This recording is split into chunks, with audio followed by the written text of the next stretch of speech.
Hey, today we're going to talk about inflation again and look at its ugly source.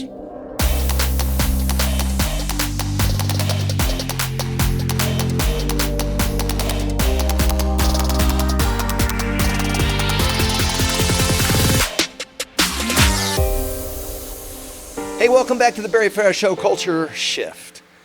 Thanks for being with us today. Appreciate it. Hey, today what we're going to do is just look at the source of inflation and a little bit of history.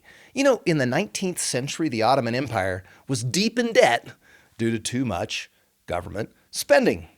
In the past few years, we've seen Italy and Greece nearly go bankrupt. They basically imploded due to too much government debt, which is due to too much government spending. Even Puerto Rico, it's part of the U.S. technically, they formally filed for bankruptcy in 2017. Okay, you have basically what's almost a state, it's not technically, but almost a state of the United States that's bankrupt. They did that in 2017. What was the cause? Too much debt based on too much government spending. Heck, you can pick a period. Louis XIV spent so much money on palaces and he even built some public hospitals that the French treasury was spending, now get this, more than 80% of tax revenues just to pay the interest on their enormous debt. There's just this hard-coded reality that you cannot permanently get away with spending more than you make, even if you're a big government. But you'd never know that if you looked at the behavior of the United States federal government and a lot of governments around the world. And in the United States case, they have a sponsoring agent. And that sponsoring agent is the Federal Reserve. The Federal Reserve System is the central bank of the United States. Now, according to the Fed's website, it performs 5 functions. First, the nation's monetary policy to promote maximum employment and stable prices in the U.S. economy. Second, it promotes the stability of the financial system and seeks to minimize and contain systemic risks through active monitoring and engagement in the U.S. and abroad. Third, it promotes the safety and soundness of individual financial institutions and monitors their impact on the financial system as a whole. Fourth, it fosters payment and settlement system safety and efficiency through services to the banking industry and the United States government that facilitates the United States dollar transactions and those payments. And then fifth, it promotes consumer protection and community development through consumer-focused supervision and examination, research and analysis of emerging consumer issues and trends, community economic development activities, and the administration of consumer laws and regulations. Man, back in the 80s, I toured the Fed Reserve and got to sit down with, at that time, the chair and our team from the Washington campus.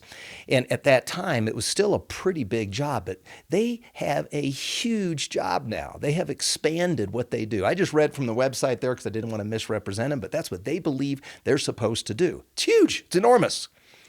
Now, to its credit, the Fed, and even on its website right now, has a credible history of itself. Like it identifies a period when most listeners' parents or grandparents were in their prime. It's called the Great Inflation. That's how they title it. It's the nearly 2-decade period of 1965 to 1982. I wonder if we could learn something from history. The Federal Reserve looks back on this period and, to paraphrase, they admit that it was really bad, that the Federal Reserve messed up. We had 4 economic recessions, 2 severe energy shortages, and the unprecedented peacetime implementation of wage and price controls. And that was by Republican presidents. It was, according to the historians, the greatest failure of American macroeconomic policy in the post-war period. That's a pretty big statement.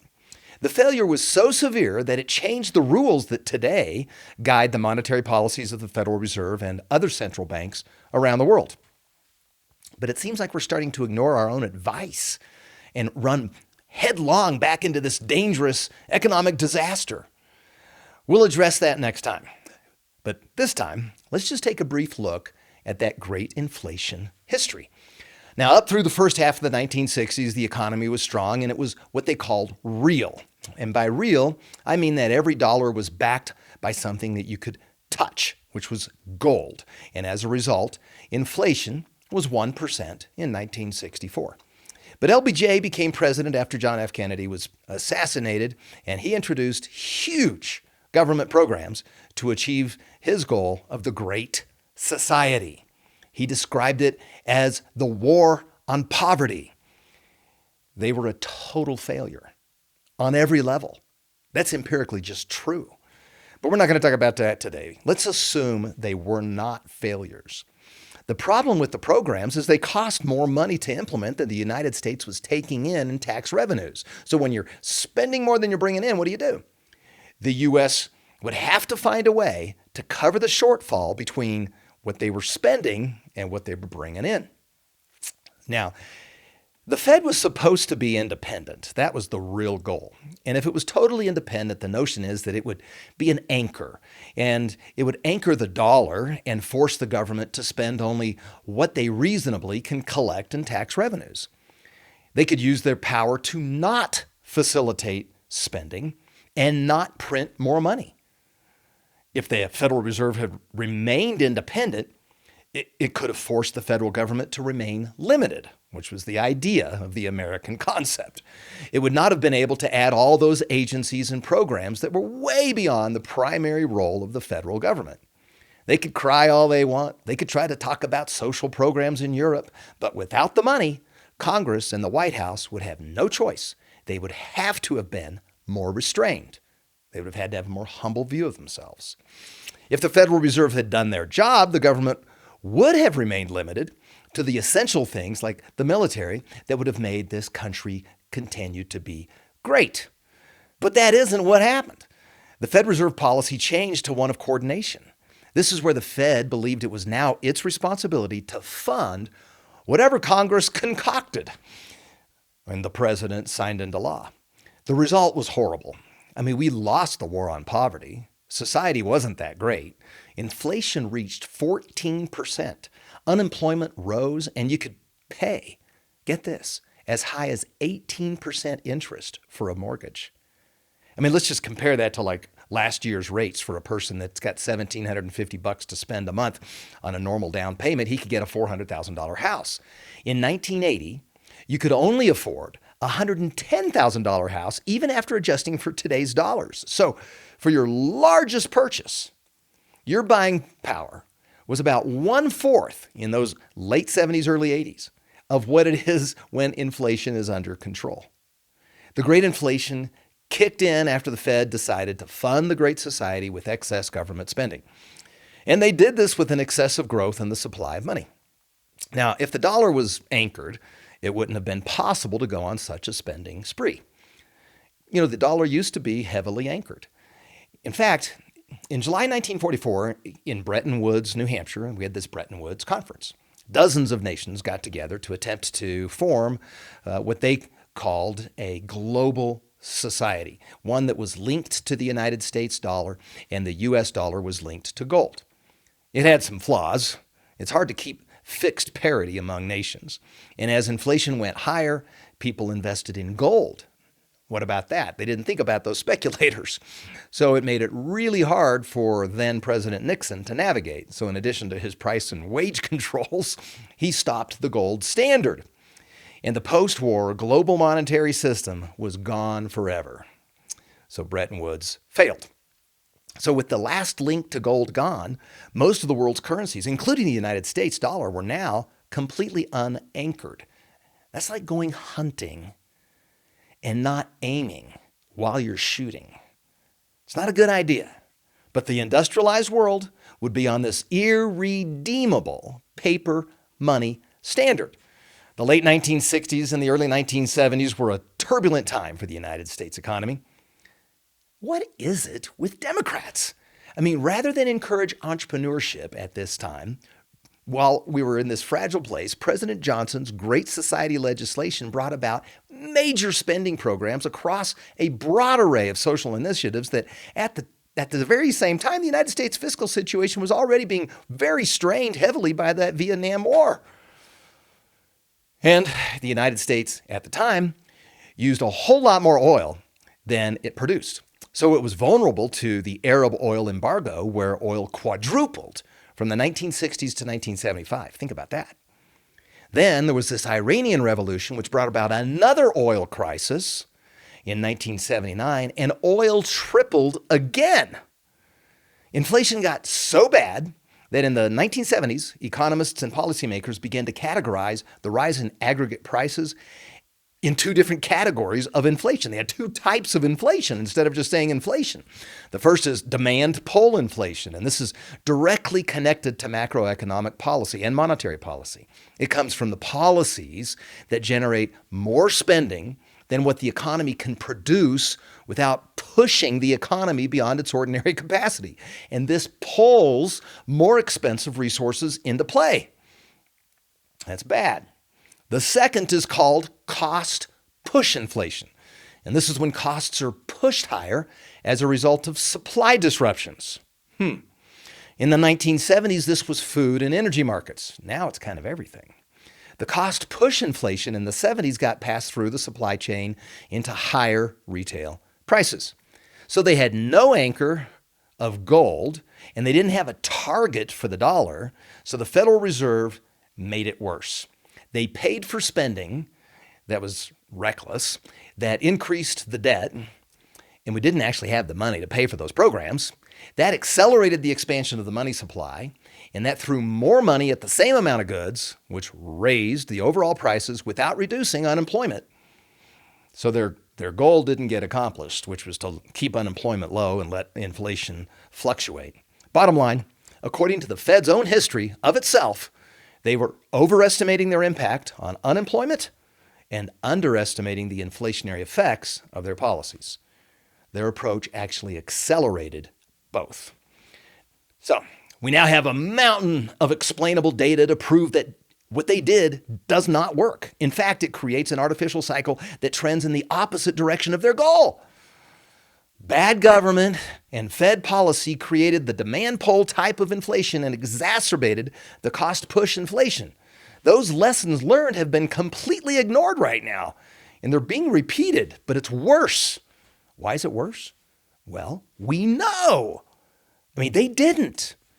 Though they had some famous economists like Milton Friedman and Edmund Phelps that said, look, man, this relaxed view on inflation is not going to work. It's wrong-headed. And they explained why. They turned out to be accurate and correct. But at the time that they were complaining in the 60s, they didn't know empirically. But now, after 1965 to 1982 is past us, that history is known. It even has a title, The Great Inflation.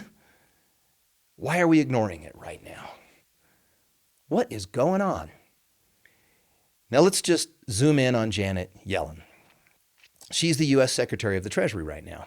She knows better. She used to be the head of the Federal Reserve. She helped write the history that talks about the Great Inflation. She knows that there's empirical evidence showing how flawed the Fed policy was from 1965 to 1982. She also knows that a massive social spending spree will only make matters worse. Ignoring inflation failed back then, and everyone can read the history. Why are they ignoring it now?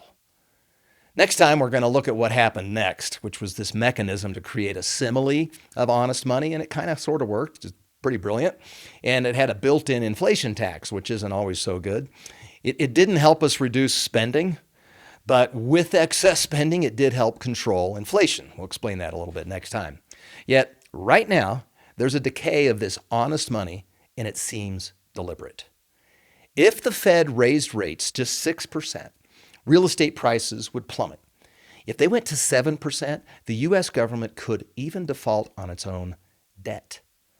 So you would think that the logical thing for Congress would be to take a chill pill and put brakes on spending, since we know spending is the source of the problem. Instead, the POTUS and the Democratic Congress have asked for more spending. It's kind of hard to keep up. All the stuff that's happening recently, I'm not talking about. I'm going back to last spring. Just last spring, they added $2 trillion. $2 trillion. And what was the result of that?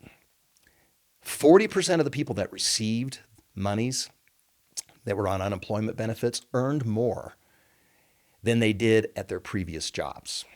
No wonder it was hard for them to go back to work. Eviction protection kept more people on the sidelines. You know, when the government gets involved, it just usually costs more, takes longer, and accomplishes less. If Congress had not rammed through that stimulus bill, which had zero bipartisan support, by the way, we might have dodged a bullet from all the 2020 stimulus package stuff, and it looked like we were about to. But the latest round, that round, back in the spring, seemed wholly political. It allocated billions to reward irresponsible state governments.